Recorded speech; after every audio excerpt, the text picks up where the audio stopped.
네, 안녕하세요. 여러분들의 구독과 좋아요로 이 채널이 유지되고 있습니다. 네, 영상 속도는 1.5배를 추천드리고 항상 구독자님, 멤버십 회원님들에게 감사하다라고 말씀을 드리면서 이번 내용은 이슈를 총 정리하는 시간으로 한번 준비를 해봤습니다. 같이 한번 보도록 하시죠.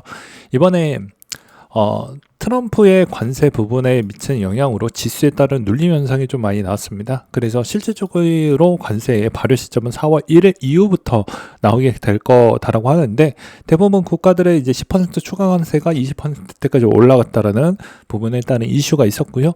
그렇다 보니까 전체적으로 현금에 더 보유하려고 하는 성향이 좀 많이 있었고, 그래서 달러 강세가 좀 더 이어지고 있는 실정입니다. 여기 이제 대부분 SEC의 컨센서스 증권 소송 기각에 합의가 됐고요. 그리고 민코인은 증권이 아니라고 발표가 나왔지만 전체인들이 민코인 사용을 중단하기 위한 법안 제출이 나왔다라는 것입니다. 그러니까 엄밀히 따지면 이건 솔라나한테는 별로 좋지 않은 겁니다. 왜 그러냐면 정치인들이 대부분 인지도가 높고 밈의 또 하나의 카테고리인데, 이걸 이제 제약을 둔다라는 것은 사회적인 법안 툴로는 이게 이제 당연히 해야 되는 부분이긴 하지만, 이 투자 시장 개념으로 보았을 때는 이게 또 하나의 이제 확장판이 닫히는 부분이다 보니까 별로 좋지는 않는다라고 볼 수가 있을 것 같고요.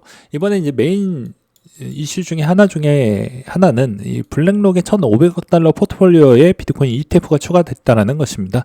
다양한 자산 기반에 설계된 투자 모델이 제공을 해서 성향에 따라서 모델을 선택할 수 있고요. 포트폴리오 조정 시 모델을 선택적으로 변경이 가능하게끔 만들 수가 있다고 합니다. 그 다음으로는 여기에서도 이제 스테이트 스트레트와 시티은행이 커스터디 서비스를 출시한다라는 것과 뱅크 오브 아메리카가 법안 통과 시 스테이블코인 출시 예정을 가지고 있고, 그리고 아부다비 쿠프톤 펀드는 여전히 이 ETF 펀드에 엄청나게 많이 가지고 있다는 걸 알 수가 있습니다. 그리고 FTX가 3월달부터 본격적으로 이제 자금을 지불하는 형태로 진행이 된다라고 볼 수가 있을 것 같은데요. 이번에 이제 제가 녹화 찍고 있는 이 시점에서는 어느 정도 반등이 나와주고 있는데, 핵심 포인트는 다음과 같습니다. 제가 저번에도 이야기를 했지만 여기에서 반등이 나올 수 있을 만한 그 여지에 있는 풍파는 이제 3월달이 됐기 때문에 웬만하면 이제 월봉 차트 기준에서 시작을 할 때 그 전달이 양봉 캔들이 생각보다 좀 작았고, 이번 2월 달에 있는 캔들 자체가 음봉이 너무 길게 빠졌기 때문에 이번 3월 달에 있는 음봉이 최소 못해도 여기 60%를 채워야 그래도 이 상승에 있는 기로가 아직은 죽지 않았다라는 걸 증명을 할 수가 있는 시점이라고 저는 생각을 합니다. 통상 17년도 그리고 21년도 추이에서 공통점은 맥디 기준점으로 해석을 했었을 때 여전히 강한 추이를 보았을 때는 당연히 시그널 선에 따른 교차 지점이 단 한 번도 이루어지지 않고 올라갔다라는 것인데, 이번에도 마찬가지로 만약에 이 시그널선이 만약에 교차가 되는 시점이 나온다고 하면 그거는 뭐가 됐든 간에 추세가 거의 마무리가 된다라고도 설명이 가능할 수도 있을 것 같습니다. 그렇기 때문에 여기서 이제 초장기 투자자는 번외로 자기의 있는 스타일대로 계속 고수하시면 되지만, 시즌용으로 만약에 보시는 분들은 아직도 팔지 못했던 분들에 한해서 말씀을 드린다고 하면, 이 추이가 계속 연달아 갈 거라고 하면 60%를 여전히 3월달이나 4월달에 채워야 된다. 특히나 3월달에 무조건 채워야 그래야 좀 부담 요소가 좀 덜해지고 시즌이 좀 더 이어질 것이다 라고 저는 말씀을 드릴 수가 있을 것 같습니다. 그리고 주기영 대표도 마찬가지로 새로운 유동성이 필요하다라고 이야기를 해주고 있는 실정인데요. 이게 24년도 초와 비슷하게 넓은 범위에서 장기적 조정이 있었다라고 이야기를 해주고 있는 실정입니다. 그래서 이제 이 불마켓에 따른 드로우다운 기준점으로 보았을 때도 마찬가지로 이 11년도에서 지금까지 보았을 때 낙폭에 있는 기준점이 워낙 컸던 때가 있지만, 평균 낙폭 추이를 보았을 때는 그렇게 큰 변동성은 있지 않았다라고 볼 수는 있지만, 여기서 놓쳤던 포인트는 나머지 알트코인들은 좀 많이 빠진 건 솔직히 사실이기 때문입니다. 그래서 이 하나에 있는 이 비트로만 보았을 때는 그렇게 보여지지만, 또 다른 측면도 좀 같이 보실 필요성은 저는 있다라고 보는 입장이고요. 그리고 채굴자들의 지금 시점에서 많은 판매 비중이 늘어나고 있다는 것은 오히려 또 지금 시장의 이제 주요 요소가 좀 변화했다라고 감지를 하고 던지고 있다라고 보는 게 맞지 않을까 싶고요. 그 다음으로 이제 역대급 공포에 3일밖에 없었다라고 하는데, 이 역대급 공포가 실질적으로 저는 이렇게 생각을 하고 있습니다. 당장은 눈에 보이지는 않지만 이게 이제 연속적이냐 비연속적이냐의 차이는 저는 이렇게 보고 있습니다. TVL이 알테 TVL이 정말 계속 메꿔지면서 갈 수가 있냐, 그걸 증명과 증명이 가능해야 저는 이 시장이 좀 더 연속적이다라고 표현하고 싶고요.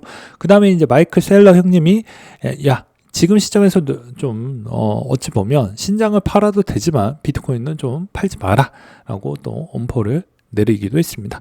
나중에 이제 이것도 영상 미리 만들어 가지고 준비를 하겠는데요. 스트래티지의 미실한 수익이 67.4억 달러 정도가 된다고 합니다. 평당가는 66,000 정도가 되고요. 보유 양은 대략 한 49만 9천 개 정도가 된다고 합니다. 그 다음에 알트코인 이야기를 좀 해보려고 하는데요. 이번에 이제 3월 7일 차르와 그리고 디지털 자산 실무 그룹 소속 인사가 이제 이번에 정상회담을 갖는다고 하니까 아무래도 2분기 안부터는 여러 가지 소식들이 많이 나오게 되면서 시장에 안동감이 줄 수 있을 만한 내용들도 나올 수도 있을 거라고도 보고 있는 시장입니다. 그 다음으로 이제 미국의 SEC 피델리티의 옵션 승계 연기는 오히려 이제 이 정상회담과 거의 비슷한 형태로 좀 봐야 될 것 같은데요. 그러니까 즉 이 정상회담이 곧바로 끝나자마자 곧바로 효력이 발생은 되는 게 아니고 그 시스템을 만들고 가이드 만들고 그 다음에 해당에 있는 절차서까지 만든다고 하면 상당량 시간이 많이 걸리기 때문에 아무래도 올해 하반기 정도 때를 좀 보면서 대응을 하는 게 맞지 않을까 싶습니다. 그리고 이더리움 관련해서 뭐 1인치나 미라나나 이런 쪽에서 이제 이더를 계속 매입을 해주고 있는 이유는 물렸기 때문입니다. 얘네들도 물렸기 때문에 더 많이 산다라고 볼 수가 있을 것 같고요.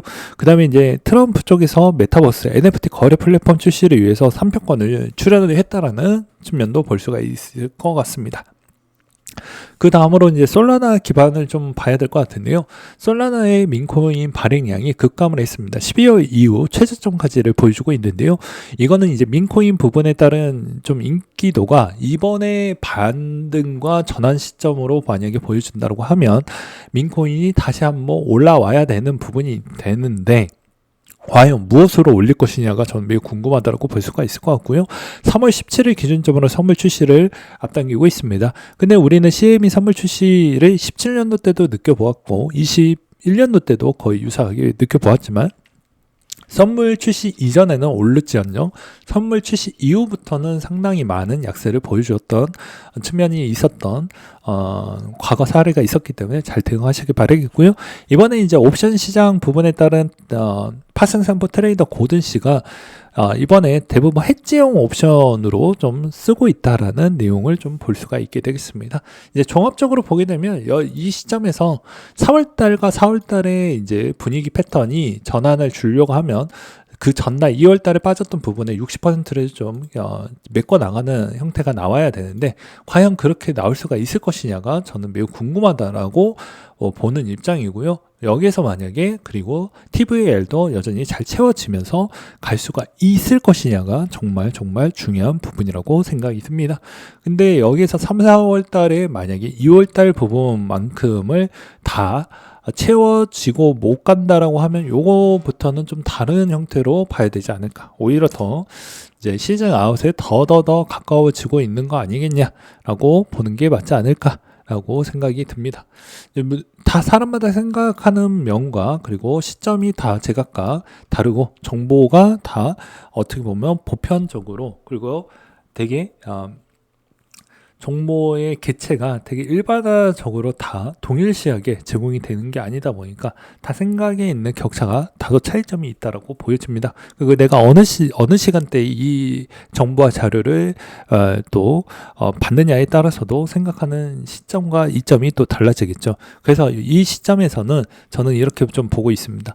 여전히 3월달과 4월달 부분에서 어느 정도 좀 유의미한 반등에 있는 상승 곡선이 나오지 않는다고 하면 이거는 시즌용으로만 대응을 하시는 분들은 약간 기대감을 좀 더 내려놓는 게 전 맞다라고 보는 입장입니다.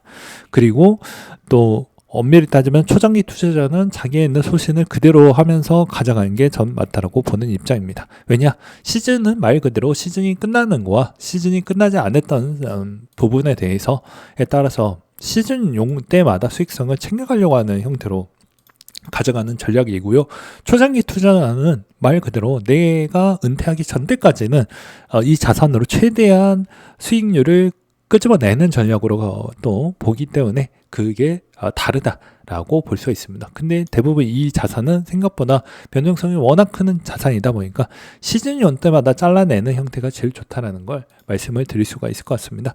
왜냐하면 우리가 마스터 플랜을 보았을 때도 마찬가지로 여기서도 보시다시피 마스터 플랜의 86%, 84%, 77% 이렇게까지 조정이 나왔기 때문에 이번에는 만약에 조정이 나온다고 하더라도 ETF에서 나오는 유출 물량대가 그렇게 세게 나오지는 않을 것으로 보여지기 때문에 저는 50%에서 55% 정도대, 물론 이제 생각이 바뀌면 또 한 번 더 언급을 하거나 커뮤니티 부분에서도 또 남기기도 하겠지만 그 전보다는 좀 더 위에서 마무리가 될 것으로 저는 보고 있는 실정입니다.